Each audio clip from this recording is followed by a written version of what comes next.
जय हिंद स्टूडेंट्स, स्वागत है आपका आपके अपने YouTube चैनल तगड़े क्लासेस पर।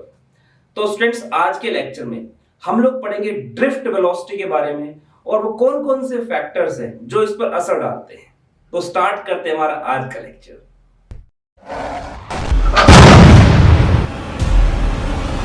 देखिए स्टूडेंट्स, जब एक आयन एक हेट्रोजीनियस सॉल्यूशन में रखा होता है और एक बार जब वो एक होमोजीनियस सॉल्यूशन में रखा होता है तो क्या कुछ फर्क पड़ता है उनकी मोबिलिटी के अंदर। पहले उसकी बात करेंगे। ये मैं इलेक्ट्रोड बना रहा हूं, ठीक है, और यहां पर मैं एक और सॉल्यूशन बना रहा हूं। यहां भी इलेक्ट्रोड लगा देंगे इस पर, एनोड कैथोड। अभी एनोड कैथोड नहीं बोले जाएंगे जब तक कि मैं इनको बैटरी के नेगेटिव या पॉजिटिव टर्मिनल से कनेक्ट नहीं कर देता हूं। ये मेरे पास दो सेल्स है, ठीक है जी। मैंने इनमें सॉल्यूशन भर दिया, दोनों में सॉल्यूशन भर दिया है, ठीक है। एक में क्या है, जो पहले वाला है, इसमें मैंने भरा है होमोजीनियस सॉल्यूशन। तो इसमें हेटेरोजीनियस सॉल्यूशन भरता हूं। तो इलेक्ट्रोलाइट डाला, इस तरह से वो अपने आयंस में डिसोसिएट हो गया। होमोजेनियस का मतलब क्या है इसमें, कि अगर मैं इसका 1 सेंटीमीटर क्यूब लेता हूं, ठीक है, 1 सेंटीमीटर क्यूब लूं, तो जो जितना आयन इसमें आ रहा है उतना ही कहीं से भी 1 सेंटीमीटर क्यूब लूंगा मैं। ये मैंने होमोजेनियस सॉल्यूशन लिया। मैं लिख देता हूं ना, मैं खुद कंफ्यूज हो जाऊंगा बाद में। मैंने अभी लिया इसमें होमोजेनियस सॉल्यूशन, ठीक है। तो हर एक सेंटीमीटर क्यूब में नंबर ऑफ आयंस क्या है through out the solution same है, ठीक है। हेटेरोजीनियस सॉल्यूशन लूं अगर मैं,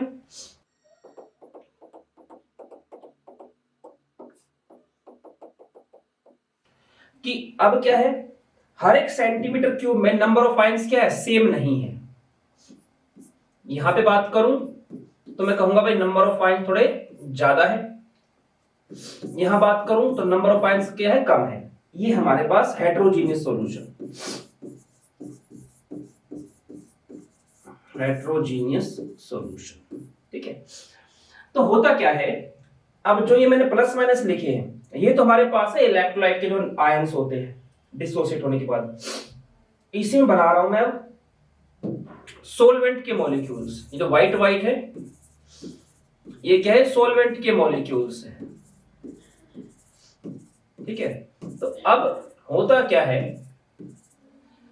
चाहे होमोजीनियस सॉल्यूशन हो चाहे हेटेरोजीनियस सॉल्यूशन हो, दोनों में ही जो सोलेंट के मॉलिक्यूल्स होते हैं ये टकराते रहते हैं हमारे इलेक्ट्रोलाइट के आयंस के साथ। अगर सॉल्यूशन आपका हेटेरोजीनियस है तो इसमें पैदा होता है कंसंट्रेशन ग्रेडियंट। मतलब क्या है, यहां पर आयंस की संख्या मान लीजिए ज्यादा है और एक तरफ क्या कम है, और वो एक लीनियरिटी को शो करो। ग्राफ क्या लीनियर मतलब क्या है, जैसे मैं 1 सेंटीमीटर क्यूब से अगले पे आऊं उससे अगले पे जाऊं तो जो कंसंट्रेशन है उसमें जो चेंज है वो फिक्स आ रहा हो, तो ग्राफ क्या बनेगा आपका, स्ट्रेट लाइन ग्राफ बनेगा। वो चाहे ऐसे बने चाहे वो ऐसे बने, ठीक है। तो ऐसे को हम क्या बोलते हैं, आपका potential gradient, sorry concentration gradient जो है वो टर्म यूज करते हैं इसमें। तो इसमें क्या होता है, इसमें सोलेंट के मॉलिक्यूल टकरा रहे हैं आयंस की तरफ, लेकिन इनका जो नेट फ्लो होता है, जो नेट फ्लो होता है हेटेरोजीनियस सॉल्यूशन में, वो कहां से कहां होता है, आयंस का higher concentration to lower concentration, ठीक है ना। इसमें इनका नेट फ्लो जाता है। लेकिन अगर सॉल्यूशन होमोजीनियस हो, हर तरफ आपका जो कंसंट्रेशन नंबर ऑफ आयंस पर सेंटीमीटर क्यूब वॉल्यूम क्या हो, सेम हो। अब कंसंट्रेशन ग्रेडियंट तो है नहीं, तो ऐसे में सॉल्वेंट के मॉलिक्यूल हर तरफ से हर जगह से टकरा रहे होंगे, तो इससे इनका किसी फिक्स डायरेक्शन में नेट फ्लो नहीं बनता है। इसमें क्या होता है, नेट फ्लो नहीं बनता है। नहीं का मतलब ये नहीं कह रहा मैं एक जगह रुका रहेगा वो, नहीं, मतलब ये मैं ये नहीं कह सकता कि पर्टिकुलर डायरेक्शन जाएगा। जैसे इसमें क्या है, आयंस जो है ना वो किस तरफ जाएंगे, वो नीचे की तरफ आएंगे। यहाँ पे कंसंट्रेशन क्या है, कम है, आयंस कम है, ऊपर क्या है, ज्यादा है। तो इस तरफ इनका नेट फ्लो बनेगा आयंस का। इसमें इस तरह से किसी पर्टिकुलर डायरेक्शन में कोई नेट फ्लो नहीं जाएगा, वो रैंडमली कहीं भी मूव कर रहे होंगे। रैंडम मूवमेंट होगी इसमें, ठीक है। अब इसे अगर मैं इसकी बात कर रहा हूं होमोजेनियस सॉल्यूशन की, इसे एल डिस्टेंस पर जो दो इलेक्ट्रोड है, ये इलेक्ट्रोड इनके बीच की डिस्टेंस कितनी है, एल मीटर, ठीक है। और मैं कनेक्ट कर देता हूं इनको V वोल्ट की बैटरी से, कि इन दोनों इलेक्ट्रोड के बीच में जो पोटेंशियल डिफरेंस है वो कितना है, V वोल्ट है, V वोल्ट की बैटरी है। तो ऐसे में आयंस मूव करेंगे एक पोटेंशियल ग्रेडियंट जिसकी वैल्यू होगी V/L के अंडर में। आयंस मैंने क्या किया है कि ये जो इलेक्ट्रोलाइट है, इस इलेक्ट्रोलाइट को फिल कर दिया है मैंने, कहां पे, जहां पे जो इलेक्ट्रोड्स है, electrodes apart from each other by L metre distance, ठीक है, and connected with a battery of V volt, ठीक है ना, V वोल्ट की बैटरी से कनेक्ट कर दिया। तो अब क्या होगा, ions will move under the influence of potential gradient V/L volt पर मीटर, इसके अंदर में वो मूव करना स्टार्ट करेंगे, ठीक है जी। अब क्या है देखो, L बता दिया, V बता दिया, हमने माना यहां पर जो इलेक्ट्रिकल फील्ड है, जो इलेक्ट्रिकल फील्ड है उसको हम E से शो करेंगे। तो अब आयन पर जो इलेक्ट्रिकल फोर्स लग रहा होगा, ये जो इलेक्ट्रॉन अपनी तरफ खींचने की कोशिश कर रही है इनको, इलेक्ट्रिकल फोर्स, अच्छा इसमें एक कुछ बातें को लिखनी है। हमने माना जो हमारे पास आयन है, आयन इलेक्ट्रिकल फील्ड E हो गई, चार्ज ऑन आयन क्या हो गया, Z, 2 है 3 है कुछ भी चार्ज है, ठीक है ना, उसका मैग्नीट्यूड लेके चल रहा हूं मैं। और हर एक चार्ज जो होता है उसको कितने से मल्टीप्लाई करते हैं, इलेक्ट्रॉन के चार्ज से 1.6 इंटू 10⁻⁹ कॉलम से मल्टीप्लाई कर देते हैं। मान लो कि इस पर 2 है, C के ऊपर मैं बोलूं 2 प्लस है, तो इसका मतलब क्या होगा, 2 इंटू 1.6 इंटू 10⁻⁹ कॉलम, ठीक है। ऐसे SO4 में -2 है, तो उसका क्या होगा, 2 इंटू 1.6 इंटू 10⁻⁻16 कॉलम, प्लस और माइनस तो क्या इनका नेचर होता है, बता चुका हूं मैं इस चीज को, Z है, ठीक है। तो अब हमारे पास जो इलेक्ट्रिकल फोर्स लग रहा होगा, इलेक्ट्रिकल फोर्स ऑन आयन, वो कितना लग रहा होगा, F से शो कर रहा हूं इलेक्ट्रिकल फोर्स को, तो वो होगा ZEE, ठीक है। अब ये जो इलेक्ट्रिकल फील्ड होती है ना, और जो पोटेंशियल ग्रेडियंट होता है, इन दोनों में इनको ना साइन एक दूसरे से क्या होता है, अपोजिट होता है। कहने का मतलब ये है F is equal to -ZE V/L। यहां पर जो E है वो किसके बराबर है, वो है आपका V/L के बराबर, ठीक है। ये आ गया इलेक्ट्रिकल फोर्स हमारे पास। अब क्या है, अब अगर जितनी तरह का मैं कहूंगा कि रेजिस्टेंस फील करना पड़ रहा है इन आयंस को, वो कौन सा है, ये जो सॉल्वेंट के मॉलिक्यूल्स है, ये इसको अलग अलग जगह से जाके टकरा रहे हैं। अगर हम इस चीज को हटा दें तो इनका एक नेट फ्लो बन जाएगा ना किसी पर्टिकुलर डायरेक्शन में, ठीक है। तो मैं इतनी इलेक्ट्रिकल फोर्स लगाऊंगा कि जो रिटार्डिंग फोर्स है, जो इसको किसी एक डायरेक्शन मूव नहीं करने दे रहा है, वो हट जाए। तो मेरा कहने का मतलब क्या है कि मैं यहां पर लगा रहा हूं कि इलेक्ट्रिकल फोर्स जो है वो रिटार्डिंग फोर्स के इक्वल होगा। तो इलेक्ट्रिकल फोर्स क्या आ गया, ZEE इज इक्वल्स टू, और ये क्या होता है 6 पाई ईटा RV। इसमें V क्या है, V है आपकी ड्रिफ्ट वेलोसिटी, ठीक है। R क्या है, रेडियाई ऑफ आयन। ठीक है, ये क्या है, ये आपका viscosity, coefficient of viscosity of solvent, coefficient of viscosity of solvent. ठीक है, इसके बारे में बात कर चुके हैं। तो यहां से हमारे पास आ जाएगी ड्रिफ्ट वेलोसिटी, कि ड्रिफ्ट वेलोसिटी का फॉर्मूला क्या बन गया, ZEE, ये हमारे पास आ गया।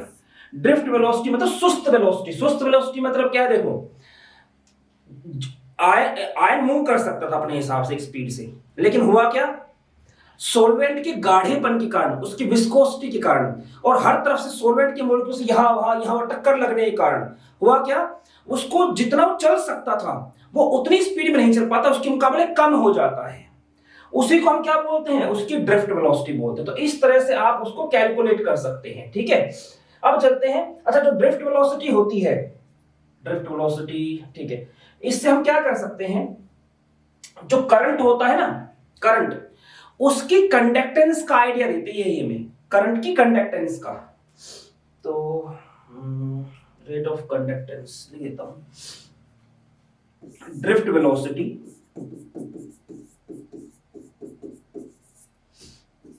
gives idea about rate of conductance of current, कितने रेट से वो पास होगा। ठीक है, इसका स्क्रीनशॉट लीजिए, फिर थोड़ा सा आगे चलते हैं। तो देखिए हमारे पास जो फॉर्मूला निकल के आया ड्रिफ्ट वेलोसिटी का, ZEE डिवाइड बाय इंटा R। तो देखो अब यहां से एक बात साफ है, जब एक सॉल्वेंट पे डाल रखा है हमने, तो उसकी कॉफी, उसका गाढ़ापन तो उतना ही रहेगा, आयन हमने लिया। ठीक है, अब ये कहता है मतलब इलेक्ट्रिकल फील्ड स्ट्रेंथ जो है ना, उस पे चार्ज उतना ही रहेगा किसी पर्टिकुलर आयन पे। तो अगर मैं इसको चेंज करूं, इलेक्ट्रिकल फील्ड को मैं चेंज करूं, उसकी स्ट्रेंथ को चेंज करूं, तो ड्रिफ्ट वेलोसिटी क्या होगी, बढ़ जाएगी। मतलब इलेक्ट्रोड जो है, यहां इलेक्ट्रोड जो है, इनके बीच में पोटेंशियल डिफरेंस बढ़ा दूं मैं, तो क्या होगा, आयन की ड्रिफ्ट वेलोसिटी बढ़ जाएगी और तेजी के साथ मूव करेगा ये। ठीक है ना, तो with increase in electrical field strength, drift velocity क्या हो जाएगी, इंक्रीज कर जाएगी। ठीक है, इस लिमिटिंग टर्मिनल वेलोसिटी को क्या बोलते हैं, ड्रिफ्ट वेलोसिटी। ये जो लिमिटिंग टर्मिनल वेलोसिटी आएगी इज कॉल्ड ड्रिफ्ट वेलोसिटी। तो सुस्त क्यों पड़ गई है, इसलिए पड़ गई कि बहुत सारा, मैं कहूं कि अपोज इसको झेलना पड़ता है सॉल्वेंट के मॉलिक्यूल्स के कारण। ठीक, अच्छा अब चलते हैं आगे। अच्छा एक बात ध्यान रखना, जो पॉजिटिव चार्ज होता है ये आपका डिक्रीज कर देता है, decrease the value of gradient, potential gradient था ना हमारा, उसकी वैल्यू को ये तो क्या करता है, डिक्रीज कर देता है, और जो नेगेटिव चार्ज होता है वो उसकी वैल्यू को इंक्रीज कर देता है। ठीक है, अब बात करते हैं कौन कौन से फैक्टर्स है जिन पर ड्रिफ्ट वेलोसिटी डिपेंड करती है। Factors affecting drift velocity.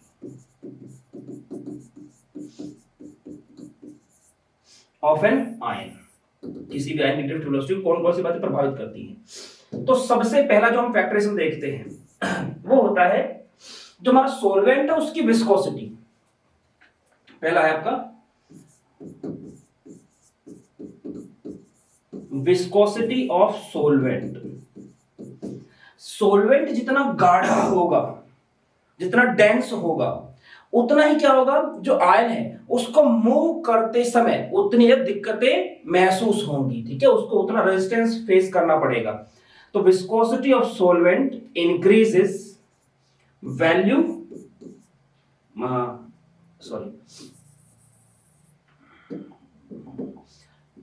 Viscosity of solvent increases, value of mobility of ion कहूं तो और भी अच्छा रहेगा। चलो ठीक है। ड्रिफ्ट वेलोसिटी क्या कर जाएगी, डिक्रीज कर जाएगी। ठीक है, अगर अब मैं सेकंड फैक्टर की बात करूं तो सेकंड फैक्टर आप लेके चल सकते हैं साइज का, बल्कि चार्ज का ले सकते हैं। पहले अगर हायर चार्ज होगा, higher the charge on ion, higher will be drift velocity. देखो क्यों, समझना जरा इस चीज को भाई। अगर मैं यहां पर ये दो केस लेके चलूं, एक बार ये और एक बार ये, ठीक है, दोनों तरफ अगर मैं इलेक्ट्रिकल फील्ड स्ट्रेंथ को सेम रखूं, सेम वोल्टेज की बैटरी से मैंने यहां पे कनेक्ट किया हुआ है, कंसंट्रेशन वगैरह सारे फैक्टर सेम है, बस एक ही चीज का अंतर है, वो क्या है, एक तरफ चार्ज कम है आयन पर और एक तरफ चार्ज क्या है, ज्यादा है। ये नेगेटिव, ये पॉजिटिव, ये पॉजिटिव और नेगेटिव चार्ज इलेक्ट्रोड है। तो एक तरफ तो क्या हो, प्लस वन माइनस लेके चल रहा हूं, मान लो +2 चार्ज है किसी के ऊपर, यहां मान लो माइनस है, कुछ भी है। तो अब यहां पे क्या है, अब ये जो इलेक्ट्रिकल फील्ड है, मतलब यहां पर जो इलेक्ट्रोड है, ये +2 चार्ज को खींचेगी अपनी तरफ, और यहां पे कितने खींचेगी, ये +1 को। तो कहां पर अट्रैक्शन ज्यादा हुआ इलेक्ट्रोड और आयन के बीच में, इस वाले केस में। तो इसलिए क्या होगा, ये ज्यादा तेजी के साथ इसकी तरफ अट्रैक्ट होगा। तो इसलिए जितना चार्ज ज्यादा होता है, higher the charge on the ion, higher will be the drift velocity. ठीक है, ये यहां से क्लियर हो जाता है। अब तीसरी बात करते हैं साइज की। जैसे कि अगर मैं ऑर्गेनिक मॉलिक्यूल्स की बात करूं, अगर मैं ऑर्गेनिक मॉलिक्यूल्स की बात करूं तो वहां पे क्या होता है, with increase in size of ion, ion की मैं ऑर्गेनिक पार्ट,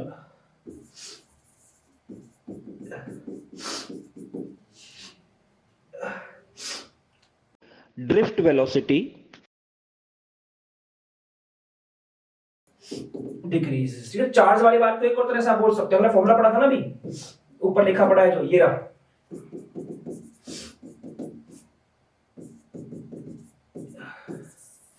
ये चार्ज तो चार्ज ज्यादा है तो डायरेक्टली प्रोपोर्शनल इसके, तो ड्रिफ्ट वेलोसिटी क्या होगी, बढ़ेगी। अब अगर ऑर्गेनिक मॉलिक्यूल की बात करो तो डाटा मैं इसमें देता हूं, जैसे हमारे पास ये है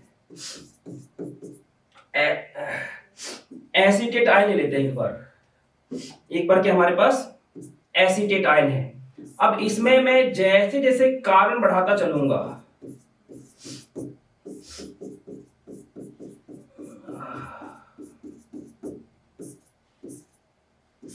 तो हमने इसमें क्या नोटिस किया, इसमें जो इसकी वैल्यू आती है, इसकी मतलब जो इक्विवेलेंट कंडक्टिविटी पाई गई, वो कितनी पाई गई, इस वाले केस की बात करूं तो 35.8 Simon centimetre square equivalent inverse. इसकी पाई गई लगभग 40.9 और इसकी 42.8 Simon centimetre square equivalent inverse. तो यहां से क्या पता चलता है कि जैसे साइज बढ़ता जाएगा ना, देखो डाइल्यूशन वाला केस डिस्कस कर रहा हूं मैं सारा का सारा, जहां पे इंटर आयनिक अट्रैक्शन वाला तो फैक्टर ही नहीं रहेगा। तो अब इसमें क्या होता है, हमने क्या देखा कि जैसे जैसे ऑर्गेनिक हिस्सा बढ़ रहा है, इनकी कंडक्टेंस कम होती जा रही है।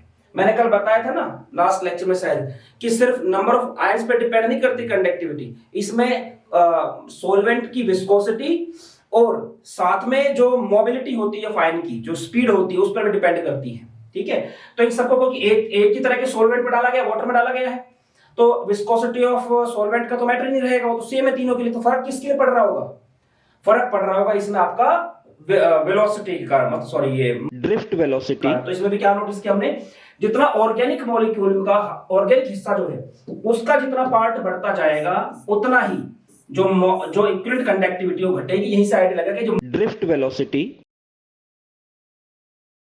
बाकी सारे फैक्टर तो सेम है, क्योंकि कोफिशिएंट ऑफ विस्कोसिटी तीनों वाटर में लिए गए हैं, उससे फर्क नहीं पड़ेगा। डाइल्यूट सॉल्यूशन तो नंबर ऑफ आयंस भी क्या होंगे, सेम होंगे, उससे फर्क नहीं पड़ेगा। तो बचा क्या, स्पीड, ठीक है ना, वेलोसिटी ऑफ आयंस, उससे फर्क पड़ता है। तो क्या करें, डिक्रीज करेगी, इसलिए इक्विवेलेंट कंडक्टिविटी भी डिक्रीज कर गई। स्क्रीनशॉट नीचे, आगे चलते हैं। देखिए पॉइंट नंबर 4 की बात करते हैं। तो ऑर्गेनिक आयन जो थे हमारे पास, जैसे जैसे उनका साइज बढ़ता है वैसे वैसे हमने क्या देखा कि उनकी इक्विवेलेंट कंडक्टिविटी घट रही है, जो कि डिपेंड करती है उनकी ड्रिफ्ट वेलोसिटी पर, स्पीड ऑफ आयन पे डिपेंड करती है, ठीक है। अब इसी कॉन्सेप्ट को आप इनऑर्गेनिक आयन पे मत लगा देना, ठीक है, उसमें डेटा अलग रहता है। उसमें क्या डेटा रहता है, देखो जैसे क्या देखा गया, ये देखा गया कि जो हमारे पास, जिसमें इनऑर्गेनिक आयन की बात करूं, खास तौर पे अल्कली मेटल की बात करता हूं, अल्कली मेटल आयन की बात करूं, ठीक है, तो उसमें क्या देखा गया, जैसे कि हमारे पास है Li plus, Na plus, K plus, Rb plus, Cs plus. जो इनकी क्रिस्टलोग्राफिक रेडियाई होती है उसके हिसाब से वो ये ऑर्डर आता है। ये क्या है, इनकी क्रिस्टलोग्राफिक रेडियाई। तो इसके हिसाब से मुझे लगता है भाई इसका साइज बड़ा है, इसका साइज बड़ा है तो इसकी आयन की मोबिलिटी क्या होनी चाहिए, सबसे कम होनी चाहिए, है ना। इसकी ड्रिफ्ट वेलोसिटी क्या है, सबसे कम होनी चाहिए। उसके हिसाब से इनकी इक्वल कंडक्टिविटी क्या होनी चाहिए, सबसे कम होनी चाहिए। लेकिन क्या पाया गया, जो इनकी आयनिक मोबिलिटी थी उसका ऑर्डर बिल्कुल इसकी उल्टा था। मतलब उनकी, इसकी आयनिक मोबिलिटी का जो ऑर्डर था वो क्या था, वो था Cs plus, Rb plus, K plus, Na plus, Li plus. तो यहां पर थी इनकी हाइड्रोडायनेमिक, जो हाइड्रोडायनेमिक रेडियाई है, मैं उसका ऑर्डर लिख रहा हूं। हाइड्रोडायनेमिक रेडियाई का मतलब क्या है, जो सोलवेंट के मॉलिक्यूल है वो जब इन आयंस के चारों तरफ गुच्छा बना लेते हैं, इसे घेर लेते हैं, अब रेडियाई कितनी है, ठीक है, वो है ये चीज। तो मैं पहले इनकी आयनिक मोबिलिटी भी लिख देता हूं ताकि समझाने में थोड़ा सा चीजें आसान रहे। तो यहां पे मैं लिखूंगा, हमारे पास एक तरफ कटायन एक तरफ अनायन लिखूंगा मैं।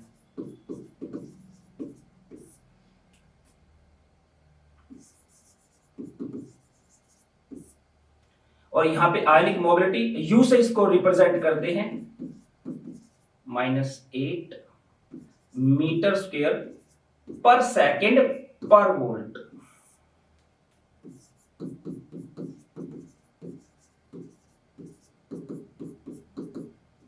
ठीक है, हमारे पास जैसे कि यहां पे आयन है H plus, Li plus, Na plus, K plus. इनकी आयनिक मोबिलिटी की बात करूं तो 36.24 इंटू 10⁻⁸ मीटर स्क्वायर पर सेकेंड पर वोल्ट। ठीक है, इस तरह से इसको आप पढ़ेंगे। 4.01, 5.20, 7.61, NH4, Mg2 plus, Ca2 plus. ये हमारे पास अमोनियम आयन, और अमोनियम आयन जो है लगभग आपका 7.60 पे जाएगा। मैग्नीशियम आयन 5.50, ये आपका 6.16 पे जाएगा। अब कुछ अनायंस की बात करते हैं इसी तरह से। Hydroxide ion, fluoride ion, chloride, bromide, iodide ion, nitrate ion, acetate ion, sulphate ion और कार्बोनेट आयन। इनकी अगर बात करें,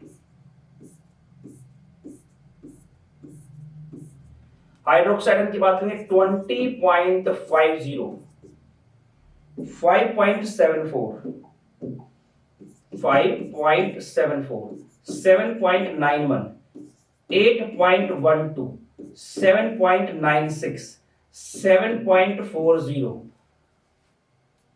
4.25। सल्फेट आयन इसका था 8.27 और लगभग 7.8। ठीक है, 7.18, ठीक है। तो ये इनकी आयनिक मोबिलिटी रख दी। अब समझना मेरी बात को, हम तो ये सोच रहे थे ना, ये सबसे छोटा है, उससे बड़ा है, उससे बड़ा है, उससे बड़ा, जितना बड़ा है उसका आयनिक मोबिलिटी कम होगी, उसकी ड्रिफ्ट वेलोसिटी कम होती जाएगी, पर यहां पर तो चीज उल्टी हो रही है। यहां पे इसकी आयनिक मोबिलिटी लिथियम आयन की इन सब में, लिथियम सोडियम पोटेशियम में से सबसे कम है। तो जैसे जैसे साइज बढ़ रहा है वैसे वैसे इसकी आयनिक मोबिलिटी बढ़ रही है, जो कि इक्विवेलेंट कंडक्टिविटी के लिए रिस्पॉन्सिबल होगी, तो यहां पे उल्टी हो रही है। और जो सबसे बड़ा हो, जो सबसे छोटे साइज का होना चाहिए H+, जो सबसे सॉरी एक मिनट रुकना, ठीक है, तो यहां पे बढ़ रहा है। तो इसका क्या रीजन है कि लिथियम आयन जो है साइज में छोटा है पर उसकी आयनिक मोबिलिटी सबसे कम है। तो कहता है कि देखो ऐसा है, जैसे आप इनको पानी में डालते हो ना, तो अब क्या होता है, जैसे हमारे पास लिथियम आयन है, लिथियम आयन, ठीक है, और यहां मैं लेता हूं सोडियम आयन, और यहां रख देते हैं पोटेशियम आयन को। तो इतना हम लोगों को पता है कि जो वाटर मॉलिक्यूल होता है, वाटर मॉलिक्यूल, उसमें O पर स्लाइटली नेगेटिव और H पर स्लाइटली पॉजिटिव होता है। इन तीनों आयन पर +1 चार्ज है। तो वाटर का जो O- वाला हिस्सा है वो इनकी तरफ आ जाएगा, है ना, और जो H वाला हिस्सा उससे दूर चला जाएगा। क्योंकि चार्ज डेंसिटी की बात करूं, चार्ज तो सब पे +1 है, पर इसमें वॉल्यूम क्या इसका सबसे छोटा है, इसका उससे बड़ा वॉल्यूम है, इसका उससे बड़ा वॉल्यूम, इसमें 3 सेल, इसमें 2 सेल, इसमें 1 सेल। तो चार्ज डेंसिटी सबसे फालतू किसमें है, Li+ में। तो इसलिए जो Li+ होता है वो इन सभी में से, इन तीनों में से सबसे ज्यादा चार्ज डेंसिटी रखने के कारण सबसे ज्यादा वाटर मॉलिक्यूल्स को अपनी तरफ अट्रैक्ट करता है। तो यहां पे जो क्लस्टर बनता है सोलवेंट के मॉलिक्यूल्स का, वाटर के मॉलिक्यूल्स का जो क्लस्टर बनता है Li+ के चारों तरफ, वो इनमें से सबसे बड़ा होता है।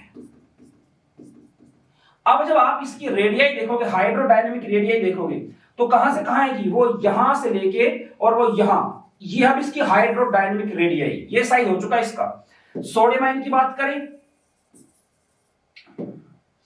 सोडियम आयन की बात करते हैं हम लोग, इसमें होती 2 शेल्स, तो चार्ज डेंसिटी कम हो गई है ना, चार्ज पर यूनिट वॉल्यूम कम हो गया ना, सॉरी इसका वॉल्यूम बढ़ गया ना, तो चार्ज डेंसिटी क्या होगी, कम होगी। अब जब वाटर के मॉलिक्यूल्स इसकी तरफ आएंगे तो कम चार्ज बाहर तक पहुंचेगा, काफी सारा चार्ज अंदर ही रोक लिया जाएगा कि इसका चार्ज डेंसिटी कम हो गई है, वॉल्यूम बढ़ गया। तो अब क्या होगा, अब कम पानी के मॉलिक्यूल्स इसके पास आ पाएंगे।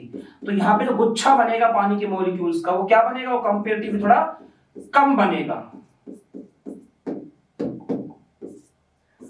इसलिए अब जो इसकी हाइड्रोडायनेमिक रेडियाई होगी वो क्या होगी, उसके मुकाबले कम होगी। K+ की क्या होगी, और कम होगी। Re+ की क्या होगी, और कम होगी। CS+ की क्या होगी, और भी कम होगी। तो इसलिए जो हाइड्रोडायनेमिक रेडियाई का ऑर्डर है वो ये आता है, उसमें ये सबसे छोटा होता है, इसकी हाइड्रोडायनेमिक रेडियाई सबसे छोटी होती है, इसलिए इसकी आयनिक मोबिलिटी क्या होती है, सबसे ज्यादा होती है। और इसकी हाइड्रोडायनेमिक रेडियाई सबसे बड़ी होती है अल्कली मेटल में से, इसलिए इसकी आयनिक मोबिलिटी क्या होगी, सबसे कम हो जाएगी, ठीक है। अब जब इसी पैटर्न को मैं देखता हूं तो मैं उम्मीद करता हूं कि H+ जो होगा उसकी चार्ज डेंसिटी सब में सबसे ज्यादा होगी, है ना। तो उसके लिए क्या होना चाहिए, उसकी तो हाइड्रोडायनेमिक रेडियाई और भी बड़ी होनी चाहिए, है ना। उसमें शेल ही नहीं है कहीं पे कोई, सिर्फ पानी के मॉलिक्यूल्स चारों तरफ घेर लेंगे उसको, बहुत बड़ा गुच्छा बनना चाहिए। तो उसकी हाइड्रोडायनेमिक रेडियाई बहुत बड़ी होनी चाहिए, जिस कारण उसकी आयनिक मोबिलिटी क्या होनी चाहिए, बहुत स्लो हो जानी चाहिए। तो ऐसे में उसकी आयनिक मोबिलिटी कम आनी चाहिए, लेकिन यहां पर तो खेल उल्टा हो गया है, इसके आसपास भी कोई कटायन नहीं है। 36.24 Li+ जिसमें एक ही सेल होती है, इसके मुकाबले लगभग ये कितना है, 6 चौक 24, 7 चौक 28, 8 गुना से भी ज्यादा है ये, 9 गुना के आसपास आ रहा है, उसे 9 टाइम ज्यादा लिथियम आयन की जो आयनिक मोबिलिटी उससे 9 टाइम ज्यादा आ रही है। ऐसे इनमें से OH- आयन जो इसके आसपास भी कोई नहीं, कोई 10 पे भी नहीं है, 20 पे है। तो सवाल उठता है कि भाई ऐसा क्यों, जब यहां पर हाइड्रोडायनेमिक रेडियाई का असर पड़ रहा था तो इनमें ऐसा क्या हुआ कि इनकी जो आयनिक मोबिलिटी थी वो घटने की बजाय बढ़ गई। तो पॉइंट नंबर 5 की बात करेंगे कि H+ आयन और जो OH- आयन होते हैं इनकी आयनिक मोबिलिटी बहुत ही ज्यादा होती है। और ये हमारी उम्मीद से उल्टा शो कर रहे, जिस पैटर्न पे हम चल रहे, जो कॉन्सेप्ट हम लगा के चल रहे थे, उसके मुकाबले इसने चीजें उल्टी कर दी कि साइज तो छोटा है, उसके बावजूद भी हाइड्रोडायनेमिक रेडियस बड़ी होनी चाहिए, तो इसकी आयनिक मोबिलिटी कम होनी चाहिए, पर ऐसा हो नहीं रहा है। तो इसके पीछे कारण क्या है? देखो, इसके पीछे कारण ये है, जैसे ये मेरे इधर मान लो एक इलेक्ट्रोड है, ये हमारे पास है एक इलेक्ट्रोड, ठीक है, ये नेगेटिव चार्ज वाली इलेक्ट्रोड है हमारे पास, ये कनेक्ट है बैटरी के नेगेटिव टर्मिनल से, ठीक है जी, नेगेटिव चार्ज आ गया इसके ऊपर। अब हमारे पास जो H प्लस आयन है वो यहां मौजूद है, ये H प्लस, और इसके बीच में क्या पानी के मॉलिक्यूल्स हैं,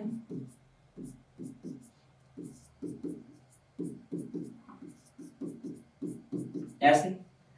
तो क्या कहता है कि देखो होता क्या है, इसकी चार्ज डेंसिटी बहुत ही ज्यादा होती है कि साइज तो इसका एक्सट्रीमली स्मॉल हो गया, सिर्फ न्यूक्लियाई है, तो ये तो क्या है, सिर्फ न्यूक्लियाई है, शेल तो होगी नहीं इसके अंदर कोई भी। तो ये कहता है कि ये क्या करता है, इसके केस में चीज कुछ ऐसे होती है कि देखो ये जो वाटर के मॉलिक्यूल था, ये क्या करता है, ये H प्लस, इसके लोन पेयर जो होते हैं, इसके लोन पेयर को पकड़ता है अपने पास, पकड़ लिया, O पे क्या है प्लस चार्ज, तो O क्या करेगा अपने पास से इसका बॉन्ड तोड़ लेगा OH वाला इधर। तो अब इसमें क्या है, ये H प्लस है यहां तक मूव करके जाता ही नहीं है। इनके केस में तो क्या हो रहा था कि अगर Li प्लस है मेरे पास, अगर मेरे पास यहां पे Li प्लस आयन है और उसको घेर रखा पानी के मॉलिक्यूल्स ने, वो साइज में इतना बड़ा हो गया है, तो इसको मूव करके जाना पड़ेगा यहां तक। तो बीच में जो पानी के दूसरे मॉलिक्यूल को धक्का मार, तो इतना बड़ा मॉलिक्यूल आगे बढ़ेगा तो क्या फील करेगा, बहुत ज्यादा रेजिस्टेंस फील करेगा, ठीक है। इसमें क्या होता है, ये यहां तक जाता ही नहीं है, ये क्या करता है, ये जो ऑक्सीजन है इसके लोन पेयर को पकड़ लिया इसने अपने पास ऐसे। अब इस पे आ गया प्लस चार्ज, तो अब ये O क्या करता है, अपने पुराने वाले बॉन्ड को ऐसे तोड़ देता है, इसका प्लस चार्ज गायब। अब इस H पे आएगा प्लस चार्ज, तो ये क्या करेगा, अपने से बगल वाले को पकड़ेगा, अपने से बगल वाले H2O के लोन पेयर को पकड़ा। अब इसके H पे प्लस आएगा, ये अपने से बगल वाले के साथ ऐसे करेगा। तो जो इलेक्ट्रॉन के सबसे पास में पानी का मॉलिक्यूल था, उसका जो H प्लस होता है वो यहां पहुंचता है, मतलब वो रहता है यहां पे, तो ये वहां तक नहीं जाता है, ठीक है। तो इसलिए इसकी स्पीड क्या होती है, मतलब इसकी आयनिक मोबिलिटी क्या, तो सबसे ज्यादा होती है, क्योंकि इसको खुद वहां तक मूव करके नहीं जाना होता। सेम टू सेम कॉन्सेप्ट आएगा आपका OH माइनस के केस में। उस केस में क्या हो जाएगा, उस केस में क्या होगा, देखो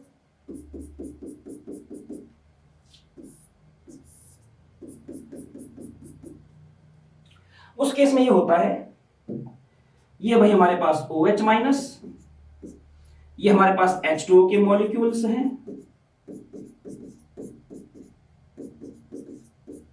ऐसे, ठीक है। अब ये करता है, ये अपना लोन पेयर डोनेट करता है इस H को कि यार मेरा लोन पेयर ले, इसके साथ बॉन्ड बनाएगा। जैसे ये बॉन्ड बनता है, इसका माइनस गायब हो गया। ये H जो होता है, दो बॉन्ड बना नहीं सकता, क्या करता है, अपना पिछला बॉन्ड जो होता है तोड़ता है, ये O अपना इलेक्ट्रॉन लेता है, तो ये तो OH माइनस बन गया, ये क्या बन गया, H2 मॉलिक्यूल। अब ये OH minus same to same इसके साथ करेगा, ये सेम टू सेम इसके साथ करेगा। तो होता क्या है, इसमें भी ऐसा ही होता है कि OH माइनस मूव नहीं करता है, इसने स्केच पकड़ लिया, ये स्केच पकड़ेगा अगले वाले का, इसने ये इससे अगले वाले का पकड़ लेगा। तो यहां पे जो H2O का मॉलिक्यूल था ना, जो सबसे पास था, वो अपना H प्लस दूसरे को होता है, ये खुद OH माइनस में आता है ऐसे। तो इसको भी यहां से हाथ खुद मूव नहीं करना पड़ा, जो इसके सबसे पास में मॉलिक्यूल था उसको हाइड्रोक्साइड में कन्वर्ट कर दिया इसने इस तरह से। तो इसलिए इनको मूव नहीं करना पड़ता, इसलिए इनकी आयनिक मोबिलिटी जो होती है वो बहुत ही ज्यादा होती है, ठीक है। ये इसके पीछे कारण होता है, ठीक। अब जो ड्रिफ्ट वेलोसिटी है हमारी, जो हम ड्रिफ्ट वेलोसिटी की बात कर रहे हैं, ड्रिफ्ट वेलोसिटी ये तो होती है एक वेक्टर क्वांटिटी, ये क्या है, एक वेक्टर क्वांटिटी है। लेकिन जो ड्रिफ्ट स्पीड होती है, ड्रिफ्ट स्पीड वो स्केलर क्वांटिटी होती है।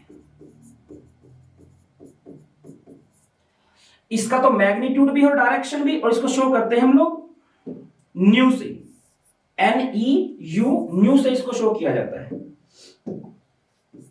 न्यू, इसको शो करते स्मॉल s से।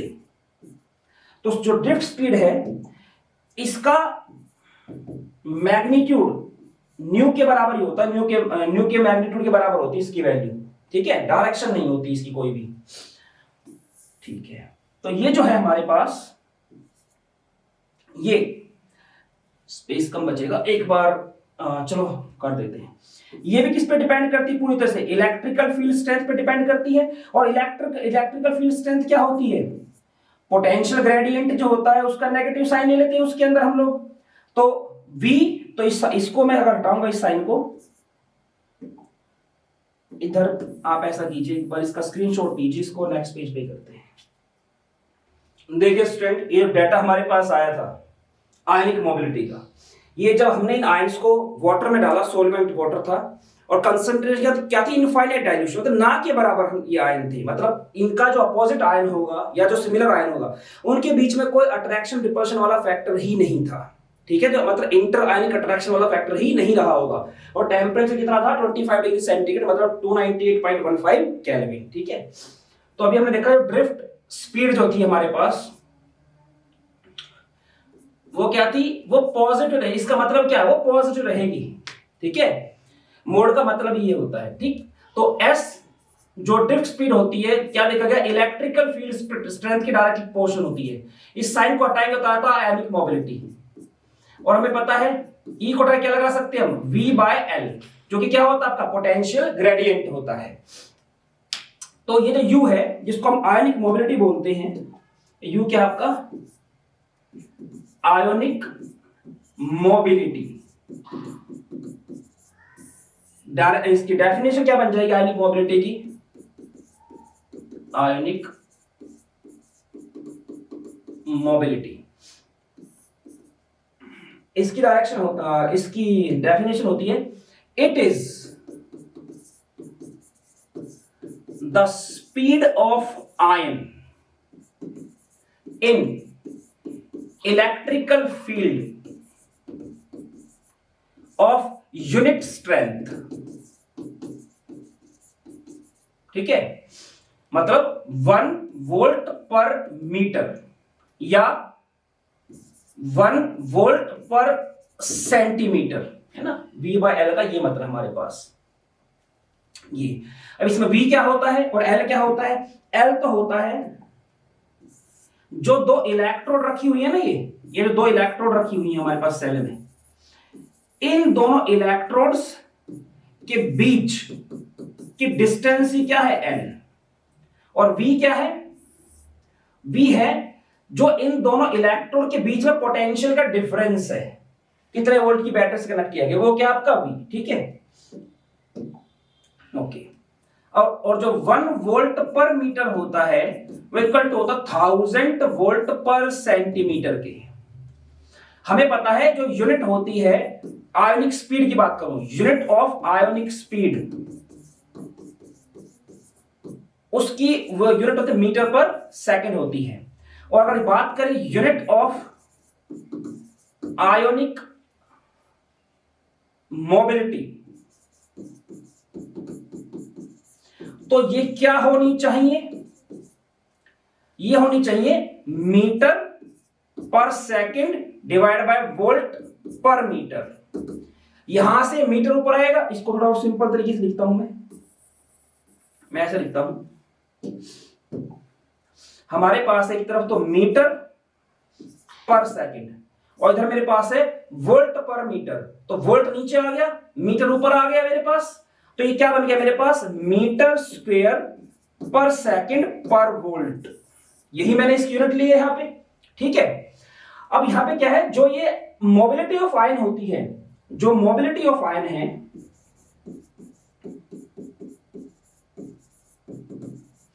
वो डिपेंड करती है कंसंट्रेशन पर भी और टेम्परेचर पर भी, ठीक है। और क्या देखा गया प्रैक्टिकली कि अगर 298.15 इतना केल्विन टेम्परेचर है, तो इससे हर एक केल्विन टेम्परेचर बढ़ाने पर जो मोबिलिटी है वो लगभग कितनी बढ़ती है, 2% बढ़ती है। और जो आयनिक मोबिलिटी है 10⁻⁸ के ऑर्डर में आ रही है ये। और जो गैसेस होती है उसमें जो मोबिलिटी होती है उनके मॉलिक्यूल्स और एटम्स की, वो लगभग 10⁻²m/s के ऑर्डर में होती है। तो उसके मुकाबले तो जब एक्वस सॉल्यूशन में जो आयन है इनकी आयनिक मोबिलिटी क्या है, नेग्लिजिबल है बिल्कुल। और ये बात आपको ध्यान रखनी है। ब्रोमीन वाला जो केस है, खाली खास तौर पे ब्रोमीन वाला, देखो फ्लोराइड के मुकाबले क्लोराइड का साइज बढ़ा, क्लोराइड से ब्रोमाइड का बढ़ा, तो चार्ज डेंसिटी क्या है, फ्लोराइड की सबसे फालतू, पानी में डालते इसका हाइड्रेशन सबसे ज्यादा होगा, इसका सॉल्वेशन सबसे फालतू है, सबसे बड़ा, तो इसका साइज सबसे बड़ा हो जाएगा, जो इसकी हाइड्रोडायनामिक रेडियस होगी, इसका उससे छोटा, इसका उससे छोटा, उसके उससे छोटा, ऐसे होना चाहिए था। तो इस हिसाब से इसका साइज सबसे बड़ा, इसकी आयनिक मोबिलिटी सबसे कम होनी चाहिए, उसकी उससे ज्यादा, इसकी उससे ज्यादा, आई क्या होनी चाहिए थी, आई माइनस की उससे ज्यादा होनी चाहिए थी। पर क्या देखा गया प्रैक्टिकली, Br- जो है ब्रोमाइड आयन, उसकी आयनिक मोबिलिटी सभी हाइड्राइड आयन में से क्या होती है, सबसे ज्यादा होती है। इसका एक तो देखो, इसका अपना खुद का साइज तो आई माइनस से क्या छोटा है, इसका सॉल्वेशन क्या होना चाहिए, ज्यादा होना चाहिए। तो एक फैक्टर तो सपोर्ट कर और एक अपोज कर रहा है। जब भी एक फैक्टर सपोर्ट करे, एक फैक्टर अपोज करे, तो हमेशा चीजें एक्सपेरिमेंटली देखी जाती है कि एक्सपेरिमेंटली देखते हैं कि क्या रिजल्ट रहा। तो उसके बेस पे क्या देखा गया कि इसकी आयनिक मोबिलिटी है वो ज्यादा आती है। ठीक है, तो ये हमारे पास मेन चीजें थी। तो यहाँ पे हमारा जो आयनिक मोबिलिटी वाला टॉपिक है यहाँ पे खत्म होता है। इसके आगे वाली जो चीजें है वो नेक्स्ट लेक्चर में डिस्कस करेंगे। तब तक जितना हो सकता है ज्ञान बटोरते रहिए, अपने टीचर्स का सम्मान कीजिए। मिलते हैं नेक्स्ट लेक्चर में, तब तक फिजिकली, मेंटली और स्पिरिचुअली तगड़े होने में ध्यान दीजिए। जय हिंद।